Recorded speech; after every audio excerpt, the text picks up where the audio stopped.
Capítulo tercero de Aventuras de Mazín Sawyer de Mark Twain. Grabado por Víctor Villarraza. Mazín presentóse a la tía Paulina, que estaba sentada ante una ventana abierta en un alegre departamento de la parte posterior del edificio, que servía a la vez de alcoba, comedor y biblioteca.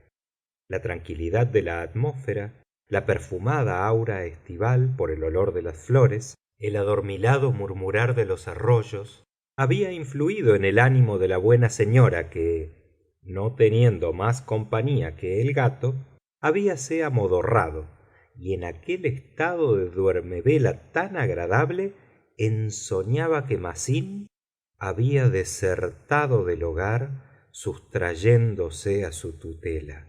Así pues, se maravilló de verle entrar en la estancia y oírle decir tímidamente: ¿Puedo ya ir a jugar, tía? Mazín estaba, pues, de nuevo en su poder. ¿Cómo ya? ¿Cuánto has hecho? Todo, tía. No me mientas, Mazín. No tolero las mentiras. No miento, tía. Todo está hecho. La tía Paulina tenía sus anteojos sobre la frente a raíz del cabello. Miró con sus ojos al muchacho, cuyas palabras le inspiraban muy poca confianza, y fue por sí misma a confirmar la evidencia. Se hubiera contentado con que fuera verdad el 20% de la conversación de Mazín. Y así, cuando encontró blanqueada toda la tapia y bien blanqueada, su asombro fue casi insuperable y exclamó: Nunca lo hubiera creído. Serás un gran obrero, Mazín. Luego, ampliando el elogio, añadió: Has hecho una obra magnífica, Mazín. Eres muy inteligente. Vete a jugar y acuérdate alguna vez durante la semana próxima del castigo de hoy.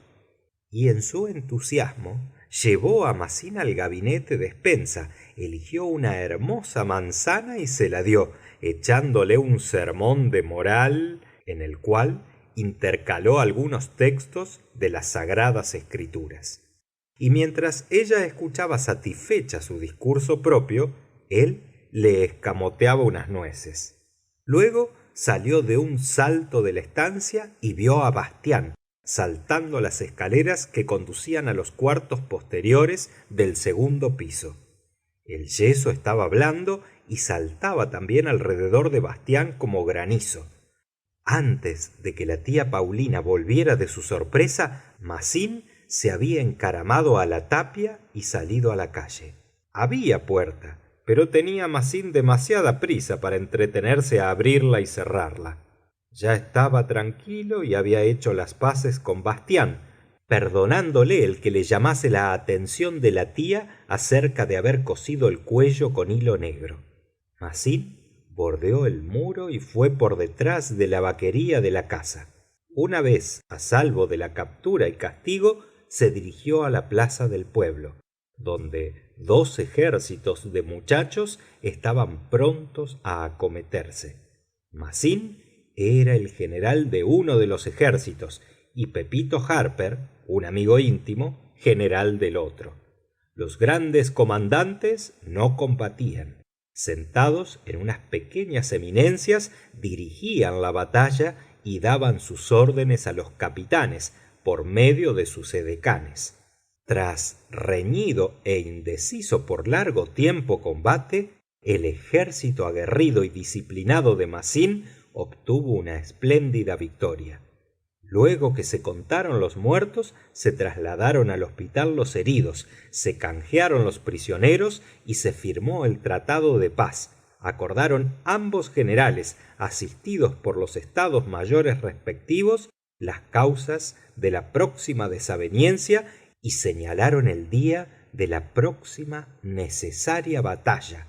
Y después de pasar revista a sus tropas cada comandante y de ordenarles la dispersión a la voz de «¡Rompan filas!», Mazín tomó el camino de su casa con la satisfacción del deber cumplido.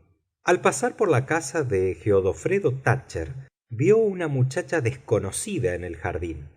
Era una gentil criaturita de ojos azules, grandes, sombreados por largas pestañas, de cabello rubio recogido en dos trenzas, con vestidito blanco de verano y pantalones con tira bordada. El recién coronado héroe cayó sin disparar un tiro. Cierta Amalia Lawrence desapareció de su corazón sin dejar en él ni rastro. Mazzin había creído amarla, había pensado que la adoraba, y de pronto veía que ese sentimiento se evaporaba sin dejarle ni aún el perfume del recuerdo. Había corrido tras ella algunos meses hasta lograr la ansiada correspondencia, que la Amalia confesóle por fin rendida hacía una semana. Había sido por unos días el más feliz y el más enorgullecido muchacho del mundo, y de pronto, en un instante, la imagen de la chica se desvanecía y era desterrada de su corazón, como se desvanece y destierra la imagen de un extranjero a quien por casualidad se hace brevísima visita. Dirigió al ángel, a quien adoraba ya, furtivas miradas hasta cerciorarse de que ella le había visto. Entonces, aparentando no saber que ella le veía, principió a hacer toda clase de habilidades infantiles, mostrando todos sus recursos de fuerza y destreza, con ánimo de atraer la admiración de la doncellita. Hizo por algún tiempo toda suerte de grotescas travesuras, mas cuando se hallaba en pleno ejercicio de sus extravagancias gimnásticas, dirigió una mirada al jardín y vio que la chiquilla se dirigía hacia la casa. Mazzin se encaramó a la tapia y sobre ella se puso, aguardando que la muchacha volviese todavía. Ella detuvo un momento sus pasos y luego dirigióse hacia la puerta. Mazzin dirigióle una intensa mirada cuando su pie se ponía en el umbral, y su rostro se iluminó de repente con alegría. Ella volvió la cabeza y miró a la tapia antes de desaparecer. El muchacho descendió al suelo y dio 2 o 3 pasos por la calle y se detuvo. Se puso la mano como pantalla de los ojos y empezó a mirar atentamente, como si hubiera descubierto algo de interés en aquella dirección. Inmediatamente, no sin esfuerzo, apoderóse de un pensamiento que colgaba de la ventana, y una vez en posesión de tal tesoro, desapareció tras la esquina de la casa, pero por un momento, sólo por un momento, el suficiente para esconder la flor bajo su chaqueta, cerca del corazón, pero aún más cerca de su estómago, pues no estaba muy impuesto en anatomía. Volvió a encaramarse a la tapia y a mostrar de nuevo sus habilidades hasta el anochecer, pero la muchacha no apareció más. Entonces Mazzin concibió la esperanza de verla en alguna ventana. Quizás le estaba esperando. Al fin regresó al hogar, de mala gana y con la cabeza llena de visiones. Durante la cena estuvo tan ensimismado que la tía se preguntaba asombrada: ¿qué demonio le pasará a este chico? Bastián le dio una buena reprimenda, sin que él pareciese enterarse de lo que le dijo su hermano. Trató de escamotear unos terrones de azúcar en las mismas narices de la tía, ganándose un golpe en los nudillos, y exclamó: tía, ¿por qué no pega a Bastián cuando coge los terrones? Porque Bastián es un buen niño, que no hace las travesuras que tú. Si no te vigilase, estarías siempre comiendo azúcar. Después ella se dirigió a la cocina, y Bastián, feliz con su inmunidad, alcanzó el azucarero con un orgullo, con una jactancia que se hacía casi insoportable para Mazzin. Pero los dedos de Bastián resbalaron y el azucarero cayó y se rompió. Masin estaba en éxtasis y ni movió su lengua. Se había dicho a sí mismo que no hablaría una palabra, aun cuando su tía viniera, pero no pudo resistir la tentación. Cuando su tía preguntó quién era el autor del estropicio, comprendió que no había mayor satisfacción en el mundo como ver castigar al modelo de niño. Estaba recreándose en tal idea cuando la anciana llegó, se caló los anteojos, miró por encima de ellos y ahora va a ser ella, se dijo Masin cuando sintió un fuerte trastazo en la espalda que le dio la tía con la palma de la mano. La poderosa mano iba a descargar otro golpe cuando Masin gritó: ¿por qué me pega usted a mí ahora? Bastián lo rompió. Tía Paulina se detuvo perpleja y Masin la miró con lástima, añadiendo: "Ah, bueno, ya me hago cargo de que no ha tenido usted la culpa. Usted ha creído que había hecho yo el estropicio, como otras veces, y entonces remordió su conciencia a la anciana y quiso decir algo bondadoso y amable para Masin, pero juzgó que ello constituiría una confesión palmaria de que se había equivocado, y la disciplina le hizo callar, volviendo a sus quehaceres con el corazón conturbado.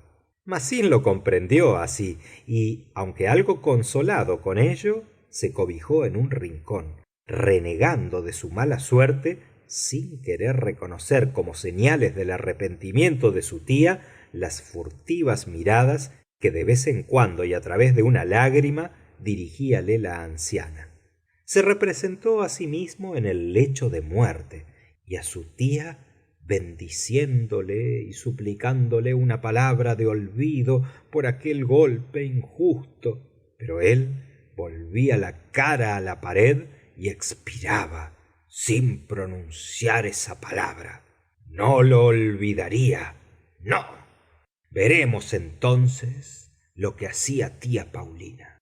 Luego representábase traído a la casa del río, con los miembros estirados, sus pobres manos crispadas para siempre, su corazón inerte. Cuánto se lamentaría su tía abrazando su cuerpo frío, y cómo caerían sobre él como lluvia las lágrimas de la anciana, y cómo rogaría a Dios que le devolviera a su niño, jurando que ya nunca, nunca le castigaría injustamente. Pero él yacería allí blanco y helado, sin dar el más mínimo indicio de volver a la vida. Tan absorbido estaba en tales sentimientos y con tan patético arte acariciaba estos sueños, que la emoción estaba a punto de ahogarle, y dos lágrimas se deslizaron de sus ojos hasta la boca, chupando el amargo líquido con cierta fruición. Tanto le apasionaba la pequeñez de sus penas que no podía tolerar el tener alguna alegría humana o el recuerdo de algún placer junto a tanta desdicha. Era demasiado honda y sagrada su pena para sufrir tal contacto. Así pues, cuando su prima María vino a danzar en su imaginación, recordándole la visita alegre a la casa hacía una semana, tras la cual volvería al campo, sólo pensó en la tristeza y tinieblas que dejaría al trasponer la puerta por donde entraron con ella la luz y los cantos. Él vagaba por sitios muy distantes de los que solían frecuentar los demás muchachos y veía yermos y desolados lugares muy en armonía con el estado de su espíritu. Un tablón, como una balsa en el río, le invitó a aislarse más del mundo, y sentándose en uno de sus extremos, contempló la lúgubre inmensidad de la corriente, ansiando llegara el instante de ahogarse, todo de una vez e inconscientemente, sin padecer mucho, para librarse las impertinencias y rutinas e injusticias de esta miserable vida. En tal momento pensó en su flor y, naturalmente, calculó que aún podría ser feliz. Si ella supiese lo que le sucedía, tendría piedad de él. Ella lamentaría en extremo su muerte y el deseo de que ella tuviese derecho a echarle los brazos al cuello y consolarle, le hizo modificar su pensamiento. Luego se preguntó si ella no tomaría sus desventuras con la frialdad que el resto del mundo, y este pensamiento le torturó de tal manera que de nuevo volvió a pensar en la muerte. Al cabo levantóse, se deslizó entre la obscuridad y entre 9:30 y 10 de la noche fuese a lo largo de la desierta calle en que su adorada desconocida vivía. Se detuvo un momento. Ni el menor ruido llegaba a sus oídos. Una vela lanzaba sus débiles rayos de luz desde una ventana del segundo piso. ¿Estaba allí su sagrada presencia? Escaló la tapia, caminó sobre ella furtivamente hasta llegar bajo la ventana, miró arriba con gran emoción y luego se acostó en el suelo, de espaldas, mirando a la ventana, con las manos crispadas sobre el pecho, tocando la pobre agostada florecilla. Allí moriría de frío, sin manos amigas que estrecharan la suya y lo arropasen. Y cuando ella abriera la ventana a la mañana siguiente, vería su cadáver y derramaría sobre él una lágrima y lanzaría un suspiro de honda tristeza ante aquellos restos de una vida joven, tan ruda y cruelmente herida por el infortunio. La ventana abrióse. La inarmónica voz de una sirvienta profanó la sagrada calma, y un diluvio de agua bañó por completo al desengañado mortal, el cual, aunque deseaba morirse, sintió tan desagradable impresión que saltó la tapia y escapó a su casa. Poco después tendía su ropa y se arrebujaba en el lecho. Bastián quiso darle broma por los sucesos del azúcar, pero se abstuvo de ello por ver brillar la amenaza en los ojos de Massín, que se durmió sin rezar sus cotidianas oraciones. Bastián tomó nota mental de la omisión. Fin de capítulo tercero. Capítulo cuarto de Aventuras de Massín Sawyer, de Mark Twain. Grabado por Víctor Villarraza. El sol elevábase sobre el tranquilo mundo y enviaba sus rayos como una bendición al pacífico pueblo. Antes del desayuno, la tía Paulina y la familia toda elevaban sus plegarias al Altísimo, leían algún trozo de las Sagradas Escrituras y deliberadamente ella leía y comentaba con tétricos colores la ley dada por Dios a Moisés en el Sinaí. Entonces le tocó hablar a Massín y decir sus versículos. Bastián no tenía aquel día lección que dar. Massín concentró todas sus energías memotécnicas para repetir 5 versículos del Sermón de la Montaña, que había elegido por ser los más cortos. Al cabo de media hora consiguió Massín tener una idea vaga de su lección, pero nada más que vaga, porque su mente estaba atravesando el mundo entero de los pensamientos humanos, y sus manos ocupadas en recreativas distracciones, acariciando la querida flor. María cogió el libro para tomarle la lección y él, no sin trabajo, llegó a hallar el hilo de los versículos. Bienaventurados los pobres. Ah, sí, pobres. Bienaventurados los pobres, ah, los pobres de espíritu. De espíritu. Bienaventurados los pobres de espíritus, porque de ellos. Eso es, de ellos será el reino de los cielos. Bienaventurados los que lloran, los que lloran, los que lloran, porque ellos ser, ¿eh? Ser, porque de ellos es el ser, porque ellos son el ser. Bienaventurados los que lloran, porque ellos es el ser. No sé qué es ese ser. Serán. Ah, sí, serán. Bienaventurados los que serán llorados. Bienaventurados los que lloran, los que, porque ellos serán llorados. No sabes la lección, Masín, pero no te desanimes.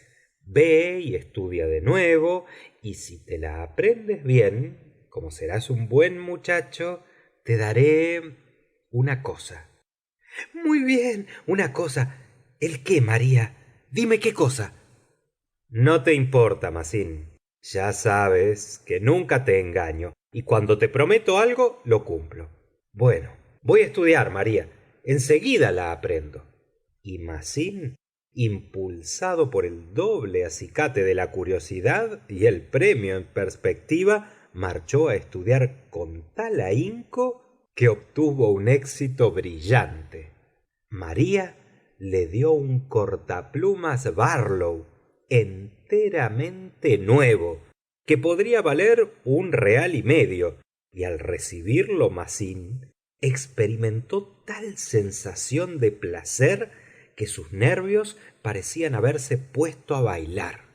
Ciertamente, el cortaplumas no cortaba cosa alguna, pero era casi probable que fuese un legítimo Barlow, y esto sólo ya le daba inconcebible importancia, siendo evidente que se lo envidiarían todos los chicos.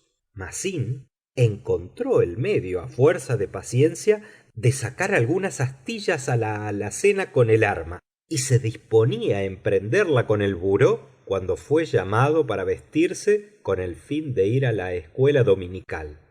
María le preparó agua en una jofaina de zinc para que se lavase y un pedazo de jabón. Masín colocó la jofaina sobre un banco al lado de la puerta y echó el jabón al agua.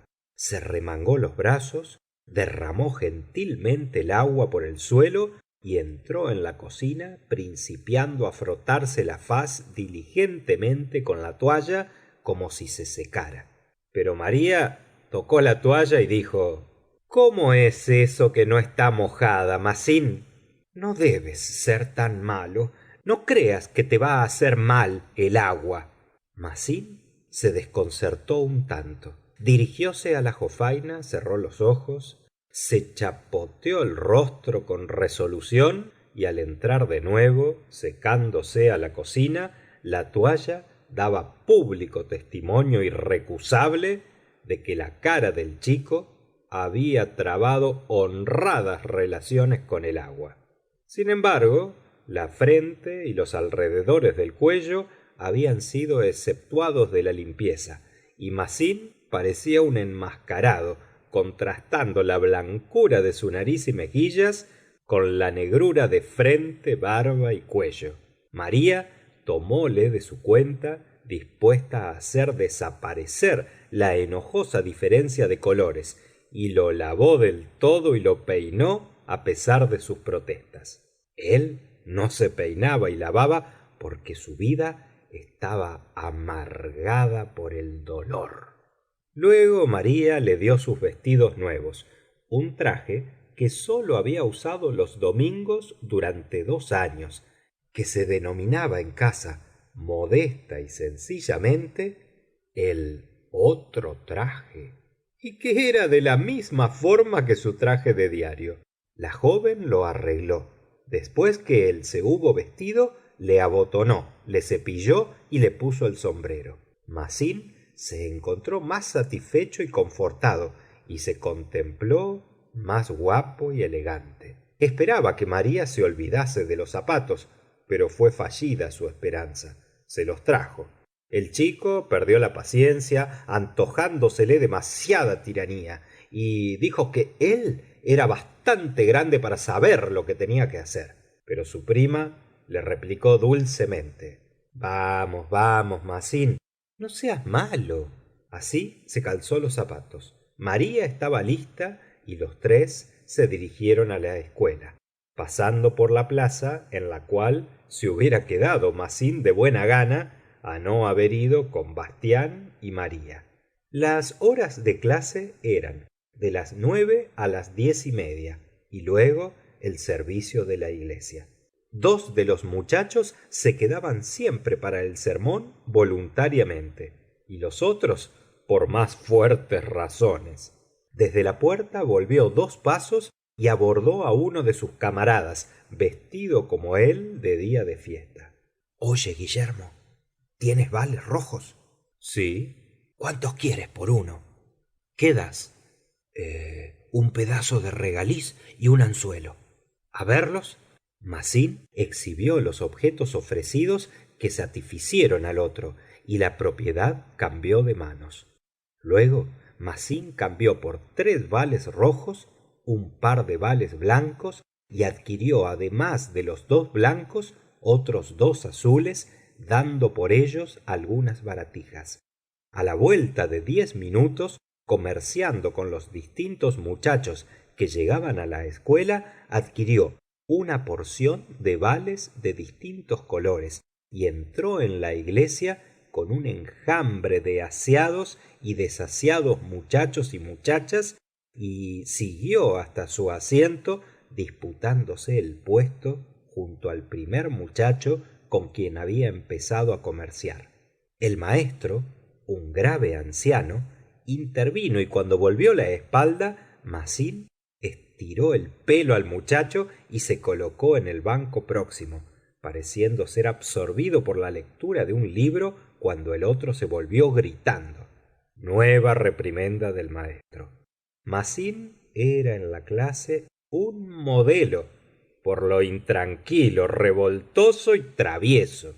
Cuando iban a recitar sus lecciones, ninguno sabía perfectamente sus versículos, pero seguían adelante sin cortarse, y hasta obtenían vales azules, cada uno de los cuales significaba un pase de escritura sagrada. Cada vale azul era el premio de 2 versículos de escritura. 10 vales azules equivalían a uno rojo y podrían cambiarse por este. 10 rojos valían un amarillo, y por 10 amarillos el superintendente daba una Biblia al discípulo. ¿Cuántos de mis lectores se sentirán capaces de aprenderse de memoria 2000 versículos de la Biblia? Y sin embargo, María había obtenido 2 Biblias, lo que representa 4000. Y un muchacho, hijo de alemanes, había llegado a obtener 4 o 5 ejemplares. Bien es verdad que el desarrollo de la memoria absorbió sus otras cualidades, y el chico era poco menos que idiota. Sólo los más viejos discípulos guardaban los vales para llegar a adquirir una Biblia. Los demás tomábanlos como mercancías, aplicándose desde pequeños al cambio de productos para ejercitarse en el comercio que enriquece a las naciones. Cuando el superintendente de una escuela dominical pronuncia una plática, el libro de los himnos en su mano, es tan necesario como inevitable la batuta en las del director de orquesta cuando dirige un concierto o una ópera. El por qué es un misterio, pero sin el libro de los himnos y sin la batuta ni se hacen pláticas en las escuelas dominicales, ni se dirigen masas orquestrales en teatros y jardines.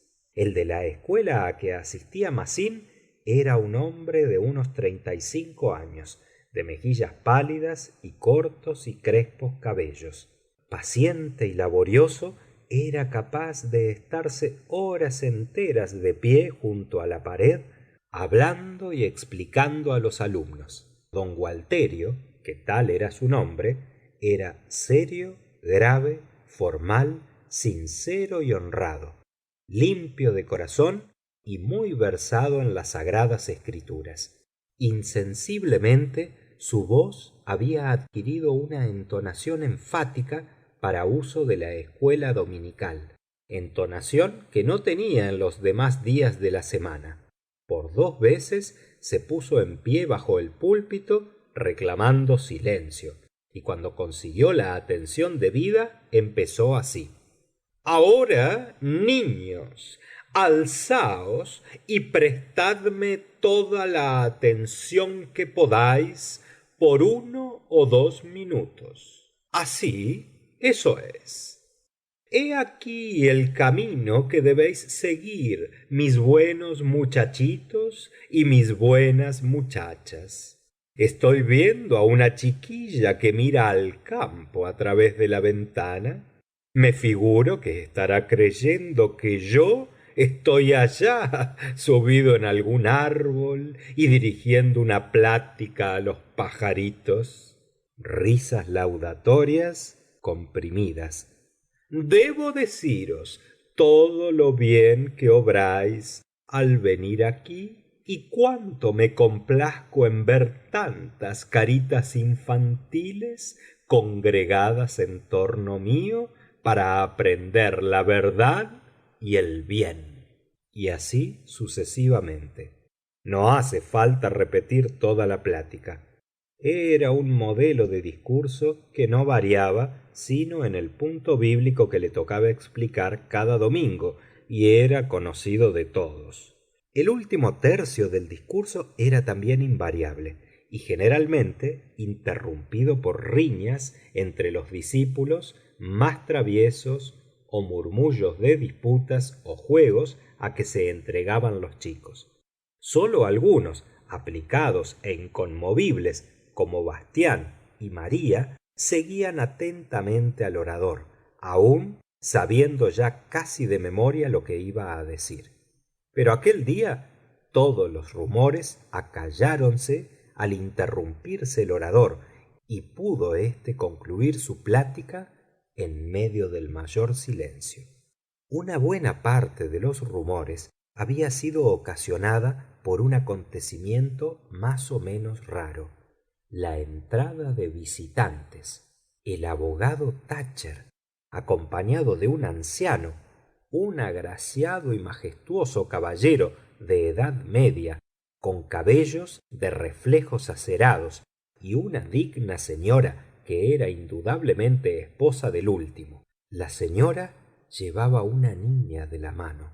Massín, al ver a aquella criatura, perdió la calma, su corazón palpitó violento y la conciencia le remordió fuertemente.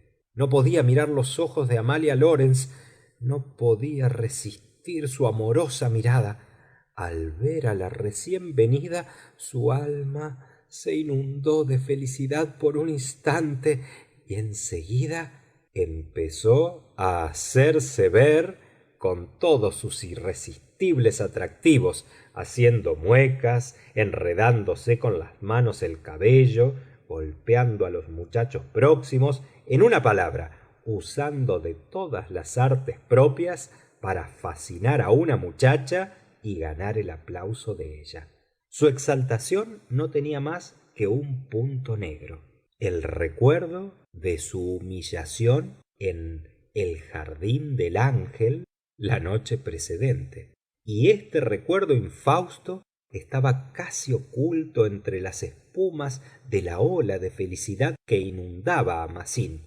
Los visitantes ocuparon un puesto de honor, y tan pronto como don Gualterio concluyó su plática, los introdujo en la escuela. El hombre de mediana edad venía a ser un personaje prodigioso, nada menos que el juez del distrito, al extremo de creer los muchachos que no estaba hecho del mismo material que los demás hombres, sorprendiéndoles el verle andar y medio asustados de su inmenso poder, como que era de Constantinopla, una población a 12 millas del pueblo en que vivía Massín, y población en que existían algunas casas cubiertas de zinc. Así pues, ese caballero había viajado y visto el mundo. El respeto que esta reflexión inspiraba era atestiguado por el imponente silencio en las filas y la admiración con que lo contemplaban los ojos de todos los muchachos. Era el gran juez Thatcher, hermano del abogado Geodofredo, que se había apresurado a acompañarle a la escuela por darse tono. Si hubiera sido músico, hubiera percibido su alma los débiles murmullos de admiración que producía su presencia en el templo. Mírale cómo anda, Santiaguillo. Mira ahora, va a estrecharle la mano. Qué diferencia entre él y su hermano. Don Gualterio estaba también haciéndose ver, pavoneándose y ostentando la dignidad de sus funciones por medio de órdenes a diestra y siniestra, formulando juicios. La biblioteca también hacíase ver, ostentando sus libros alineados en los estantes como si fueran personajes, no siendo más que Biblias para canjear por los vales en su mayor parte.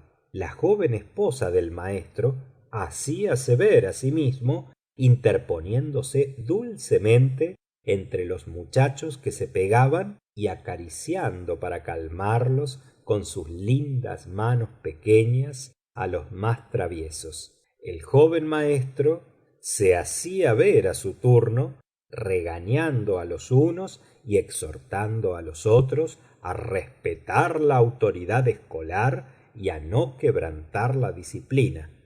Y los más de los maestros y maestras acudían a la biblioteca o al púlpito para hacerse ver y pavonearse ante los visitantes. Hasta las chiquillas hacíanse ver de varios modos, y los muchachos hacíanse ver con los cabellos desgreñados adrede y promoviendo riñas o propinándose cachetes. Y sobre todo ello, el gran hombre, con majestad judicial, paseaba su sonrisa, alegrando la casa entera, y se calentaba él mismo al sol de su propia grandeza, pues también estaba haciéndose ver demasiado. Una sola cosa aguardaba don Gualterio para que su felicidad llegase al éxtasis, y era el poder premiar con una Biblia la exhibición de algún prodigio. Varios discípulos tenían vales amarillos, pero ninguno en el número requerido para el canje por una Biblia. Él había ido averiguándolo a hurtadillas de banco en banco. Hubiera dado un mundo a tenerlo por ver asomar la cabeza del cretino del alemán y la mano temblorosa alargándole los vales.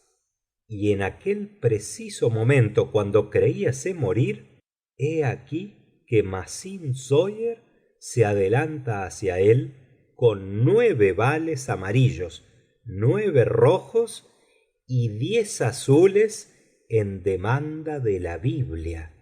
Fue un rayo de luz en el nublado y obscuro cielo. Don Gualterio sabía que no eran esos vales el premio a la aplicación de Massín, pero los vales eran auténticos y además venían a colmar sus deseos.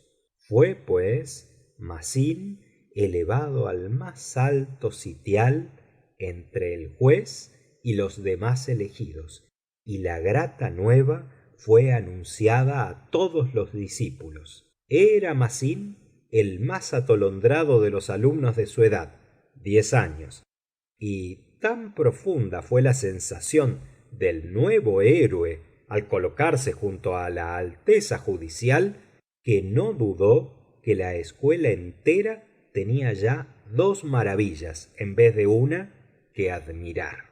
Los muchachos se le comían con los ojos de envidia, y los que padecieron mayor amargura eran los que advirtieron demasiado tarde que habían contribuido a exaltarlo y proporcionarle tan gran esplendor, vendiéndole o cambiándole los vales que Massín había aprovechado astutamente para obtener todos los privilegios de que gozaba a la sazón. Despreciados pues aquellos, lamentaban su engaño y se prometían vengarse. La entrega de la Biblia fue hecha con toda la pompa y majestad de que era capaz el superintendente, quien olió algo misterioso en aquella exhibición de vales, enseñándole su instinto que acaso convendría más no menearlo. Comprendió que no era capaz la cabeza de Massín de contener más de una docena de versículos de una vez, y los vales representaban 2000. Amalita estaba orgullosa y contenta, y trató de que Massín la mirase a la cara, pero él había vuelto a acordarse del ángel y no miró. Ella, sorprendida, turbóse al principio, y muy luego una sospecha cruzó por su mente. Una furtiva mirada reveló a la niña mundos desconocidos. Estalló su corazón, tuvo celos, y las lágrimas asomaron a sus ojos y pensó: Massín antes que todo. Massín fue presentado al juez, y su lengua paralizóse y su corazón palpitó con fuerza, parte por hallarse mano a mano con tanta grandeza, pero más aún por ser el personaje padre del ángel. Quiso adorar al santo por la peana y se propuso ser lo más amable. El juez pasó su mano sobre la cabeza de Massín, dijo que era un hermoso hombrecillo y le preguntó su nombre. El muchacho titubeó, tosió y balbuceó: Massín.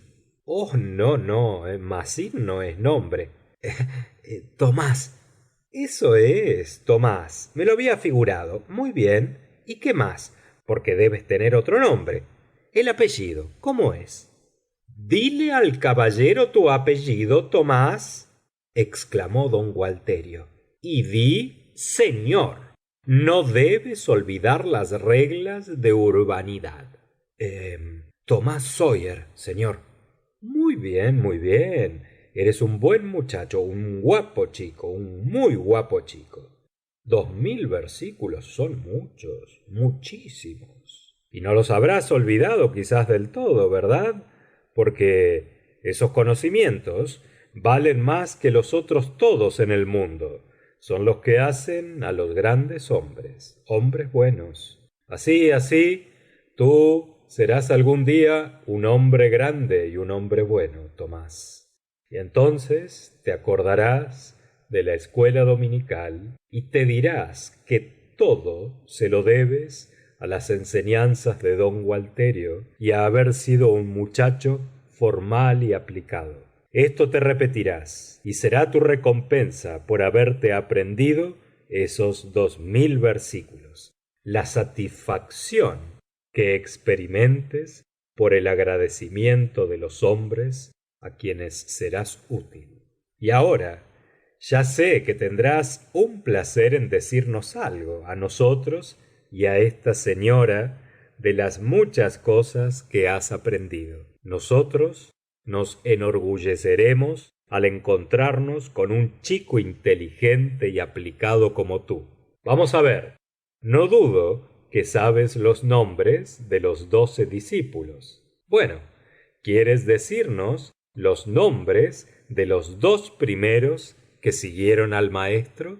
Massín estaba tirando de un botón de su chaqueta como si se propusiera arrancarlo, y miraba estúpidamente a uno y otro lado. Luego bajó los ojos. Don Gualterio tenía el corazón en un puño, pero se preguntaba a sí mismo para darse ánimos: ¿Cómo es posible que no sepa contestar a tan sencillísima pregunta? Y al fin, tranquilizado para hacerle hablar, dijo: contesta al caballero, Tomás. No tengas miedo. Masín estaba aún aturdido. Vamos, dímelo a mí sola, añadió la señora con mimo. Dime, ¿cómo se llamaban los dos primeros discípulos de Jesucristo? David y Goliat. Corramos un velo sobre el final de la escena. Fin del capítulo 4.